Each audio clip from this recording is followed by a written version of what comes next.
ലജ്ജിക്കപ്പെടേണ്ട സാഹചര്യങ്ങൾ ജീവിതത്തിന്റെ മുമ്പിൽ വരുമ്പോൾ ഓടി ദൈവത്തിന്റെ മുമ്പിലേക്ക് ചെന്ന് മനുഷ്യർക്ക് പരിഹരിക്കാൻ കഴിയാത്ത കാര്യം ആ ദൈവത്തോട് നീ പറയുന്നെങ്കിൽ നിന്റെ വിഷയത്തിന്മേൽ ഇറങ്ങി വന്ന് പ്രവർത്തിക്കുവാൻ ദൈവം ശക്തനാണ്.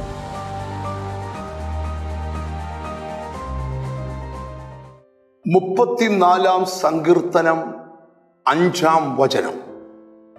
അവങ്കലേക്ക് നോക്കിയവർ പ്രകാശിതരായി, അവരുടെ മുഖം ലജ്ജിച്ചു പോയതും ഇല്ല. ക്രിസ്തുവിലേക്ക് നിങ്ങളുടെ നോട്ടം പതിപ്പിക്കുന്നു എങ്കിൽ ഒരിക്കലും നീ ലജ്ജിക്കുവാൻ ദൈവം അനുവദിക്കുകയില്ല. ലജ്ജിച്ചു തല താഴ്ത്തേണ്ട പല സാഹചര്യങ്ങൾ നമ്മുടെ ജീവിതത്തിൽ നമുക്കുണ്ടാകാം.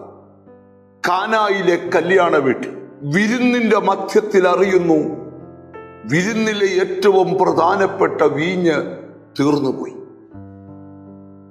വർഷങ്ങൾ കാത്തിരുന്ന് പ്രാർത്ഥിച്ച് നടക്കുന്ന ആ വിരുന്ന് ആഘോഷമായി നടക്കുവാൻ തടസ്സമായി. അവിടെ ഒരു ശൂന്യത വെളിപ്പെട്ടു. അത് പരിഹരിക്കുവാൻ ഉലകത്തിൽ ആർക്കും കഴിയാതിരിക്കുമ്പോൾ യേശുവിന്റെ അമ്മ മറിയ യേശുവിനോട് പറയുകയാണ്, ഈ വീട്ടിലെ വീഞ്ഞ് തീർന്നുപോയി. ഇവിടെ ഒരു സന്ദേശമുണ്ട്.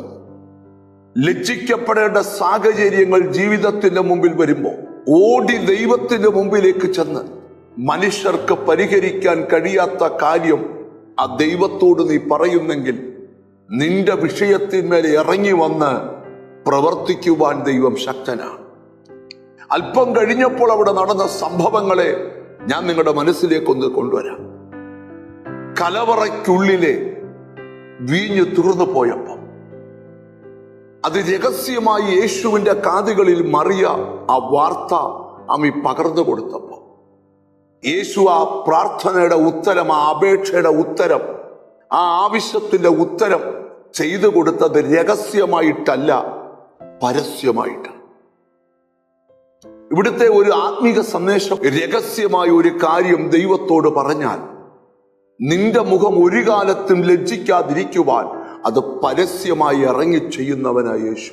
അറയിൽ കടന്ന് വാതിലടച്ച് രഹസ്യത്തിലൊന്ന് പ്രാർത്ഥിച്ചു നോക്ക്. പരസ്യത്തിൽ മറുപടി വെളിപ്പെടുത്തി നിന്റെ മുഖം ലജ്ജിക്കാതെ കാക്കുന്നവനാ ദൈവം.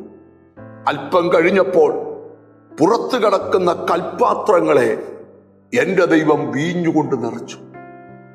നീ ലജ്ജിക്കുമെന്ന് ചിന്തിച്ച വിഷയത്തിൽ ലജ്ജിക്കാൻ അനുവദിക്കാതെ അവിടെ അവർക്ക് വലിയ മാന്യത ലഭിച്ചു. ആരോടൊക്കെയോ ദൈവം സംസാരിക്കുക. നിന്റെ കാര്യങ്ങൾ ക്രിസ്തുവിനോട് പറയാൻ പഠിക്ക്.